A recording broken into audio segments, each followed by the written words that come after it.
Olá, muito bem-vindo a mais um programa TV Câmara Entrevista. Hoje o nosso tema é Júri Popular. Para falar sobre isso, estamos recebendo aqui nos estúdios da TV Câmara Jacareí o promotor de justiça, Sebastião Pena. Muito obrigado, doutor Pena, pela sua presença aqui e espero que a gente possa falar um pouquinho desse tema e esclarecer para o público em geral da TV Câmara um pouco como funciona esse espaço do júri popular, cercado muitas vezes de muita desinformação, alguma certa até mitologia, eu diria assim.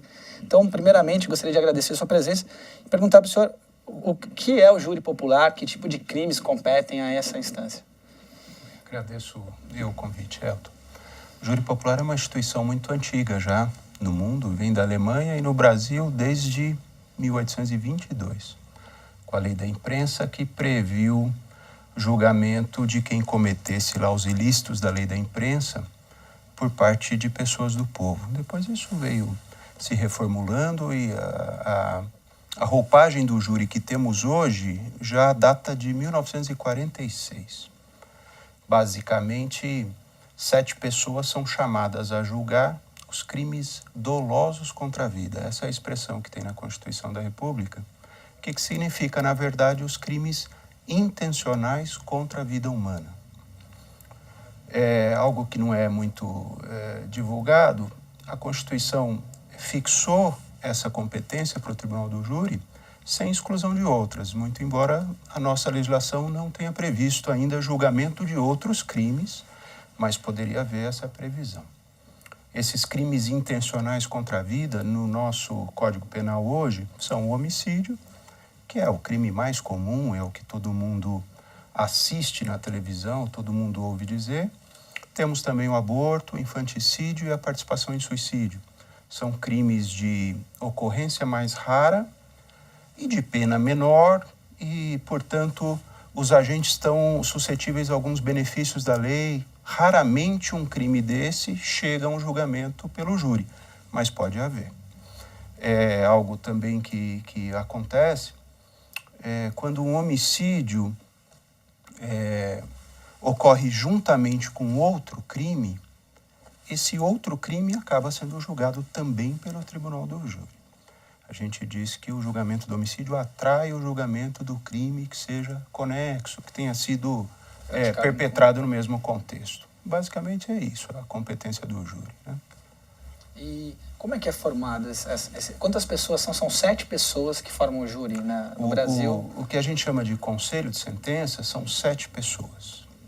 São convocados para cada sessão do júri 25 cidadãos. Desses 25 há um sorteio, há uma possibilidade ali de defesa e acusação desistirem daquele jurado por questões quaisquer. Tem uma entrevista, doutor? Não. Por uma questão de estratégia, o promotor de justiça ou o advogado de defesa, olhando a profissão do jurado, se é homem, se é mulher, a idade, pode traça uma espécie de perfil ali. Perfil que ele acha que mais adequa ao que ele pretende debater ali no plenário, né?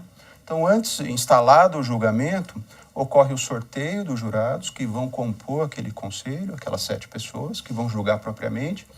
E aí a acusação e defesa podem recusar até 3 jurados, sem dizer o porquê. Simplesmente, não quero e pronto. Naturalmente, né, também para ser jurado, a pessoa não pode ter ali uma causa que o torne suspeito ou impedido, não pode ser um parente ali do promotor, ou do réu, ou da vítima. Mas, enfim, passado então nesse sorteio, nesse filtro, essas 7 pessoas vão ficar ali do lado e vão ouvir tudo o que tem a se dizer sobre o processo para depois fazer o julgamento. No mesmo dia do julgamento? No mesmo dia. Na verdade, toda a dinâmica do júri ocorre numa sessão só. E é por isso que a gente vê aquele caso rumoroso, que o júri acaba se desdobrando em 1, 2 dias, mas é uma audiência só. O jurado, eu acho que isso a gente pode falar mais adiante, mas diferentemente de júri de outros países, o jurado ele não pode se comunicar, ele não pode ser influenciado por ninguém mais que não aqueles debatedores, o promotor e o advogado de defesa. Então, tem que ser exauridas todas as questões e ao final é feito o julgamento. a gente diz no júri que os jurados são juízes do fato. Tudo que se discute ali acerca do crime, algumas circunstâncias, é o jurado que vai dizer se isso aconteceu e se foi daquele jeito. Ao final dessa análise dos jurados, aí o processo volta às mãos de um juiz de direito que aplica a pena, ou, se os jurados entenderem que aquela pessoa não deva ser condenada, o juiz só proclama a absolvição. Então a gente diz que tem o jurado é o juiz de fato e o juiz de direito propriamente é o juiz que vai de direito. aplicar a pena prevista para aquele tipo de As crime. questões processuais, questões técnicas, né, o fato fica na mão da sociedade. Doutor, ainda sobre a formação desse júri, como é que são escolhidas essas pessoas da comunidade? Existe algum processo? Tem pessoas que têm interesse e podem ir até lá? Como funciona esse processo? Os requisitos são 2, na verdade. Maior de 18 anos e de notória idoneidade. Essa é a palavra do Código do Processo Penal. Então, partindo desses requisitos, qualquer pessoa pode ser chamada para o júri. O que ocorre não existe uma fila lá no fórum de pessoas querendo ser juradas, né?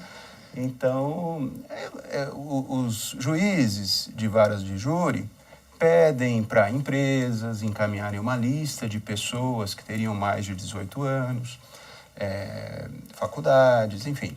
Existe, então, um rol ali de pessoas indicados aptas, especialmente pela iniciativa privada, para que se faça, então, um sorteio de quem vai compor aquelas listas mensais, bimestrais, aí depende da organização de cada júri.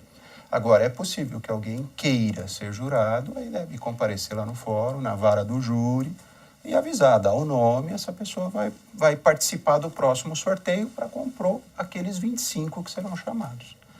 Aí, no dia do julgamento, aqueles 25 estarão lá, aí sairão 7, e aí vai depender da escolha ali de advogado e promotor. O senhor falou também aí sobre, na questão do juiz que vai acabar atribuindo a questão técnica. Então, mas o júri popular, ele é soberano. O juiz não pode ir contra a decisão do júri, seria uma última instância. A soberania dos vereditos é uma expressão que consta na própria Constituição quando regulamenta o júri. De fato, e sobre os fatos, a palavra final é do jurado. Questões técnicas são apreciadas pelo juiz que preside aquela audiência, porque é uma coisa técnica. Se vai decretar uma prisão, se não vai, se vai anular o julgamento porque faltou alguma formalidade ali que foi arguida pelas partes, por exemplo.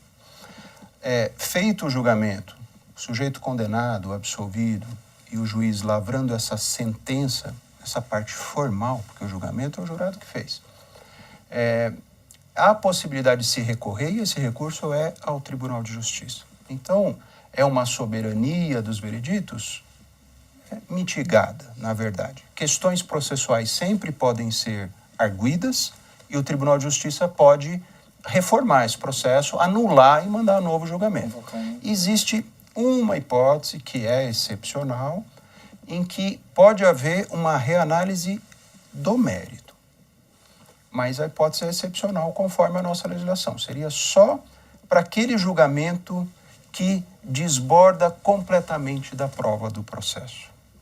Então é soberano desde que a decisão se sustente de alguma forma no processo. Se ela for uma decisão estapafúrdia, o Tribunal de Justiça pode anular e mandar fazer outro julgamento. Então é assim que funciona. Diferentemente de um processo criminal normal, o Tribunal de Justiça pode reformar, absolvendo ou condenando. No júri, ele só pode dar provimento a um recurso para anular. Nesse caso, de se discutir o mérito, da análise do crime propriamente. Se for uma questão eminentemente técnica, alguém recorreu da pena que foi aplicada, o Tribunal de Justiça pode corrigir essa pena. Mas aquela questão se a pessoa cometeu ou não o crime, se ela tem que ser ou não responsabilizada, é o júri que decide. É o júri que decide. Doutor, no momento ali do julgamento, a gente tem a promotoria como acusação e a defesa constituída por um advogado. É comum que existam advogados que são especialistas apenas em fazer a a defesa, a oratória. É muito pautado, o senhor acha que seria incorreto dizer que é muito pautado também pela performance, tanto de quem acusa como de quem defende? Tem um caráter, pelo menos isso é a imagem que a gente tem no cinema, né? Não tem dúvida nenhuma. E, aliás, essa é a principal crítica da instituição do Tribunal do Júri, né? Se o Tribunal do Júri tem suas causas de surpresa com relação ao resultado, muitas vezes essas causas se dão por conta da performance daquelas pessoas que estão ali fazendo o plenário, seja o promotor, seja o advogado. Também por questões eminentemente subjetivas. Uma vítima que comparece ali perante todos para prestar declaração, uma vítima sobrevivente, naturalmente, né? Que chore, ou que tenha muitas sequelas. Isso comove qualquer pessoa e comove aquele jurado que não é técnico.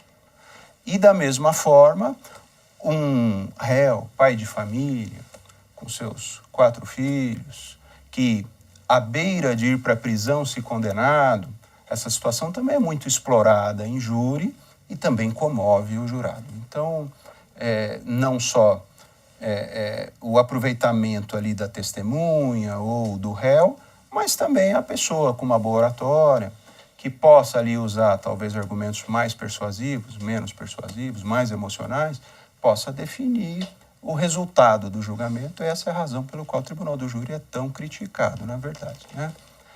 Com um juiz técnico, por outro lado, não se tem essa emoção, o juiz é técnico propriamente, o que também, criticado por uns, porque perde um pouco o colorido, perde aquela relação mais pessoal de julgador com as pessoas que estão envolvidas no processo.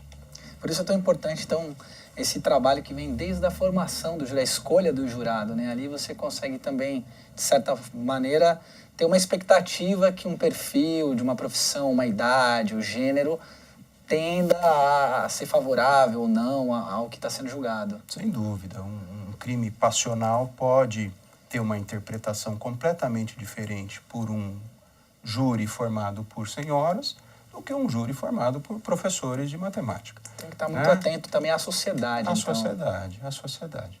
Na verdade, esse tipo de estratégia só acontece em casos mais rumorosos, né? No nosso dia a dia, numa cidade aqui que não é a capital, que os nossos casos são mais ordinários, acho que isso acontece muito pouco, na verdade, né? Mas para tudo aquilo que a gente vê na televisão, aqueles júris que demoram 3 dias, certamente ali houve um estudo pelas partes, inclusive das profissões, dos perfis, da vida social do jurado, porque essa lista é divulgada com antecedência, daquelas pessoas que vão formar a lista das 25 pessoas. Então, há um estudo prévio, com certeza, né? Aqui, no nosso trabalho aqui em Jacareí, eu confesso que é raro a gente...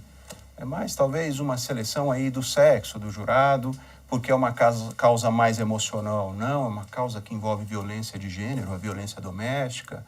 Então, pode-se imaginar que um jurado composto por mulheres esteja mais próximo daquela causa que vai a julgamento.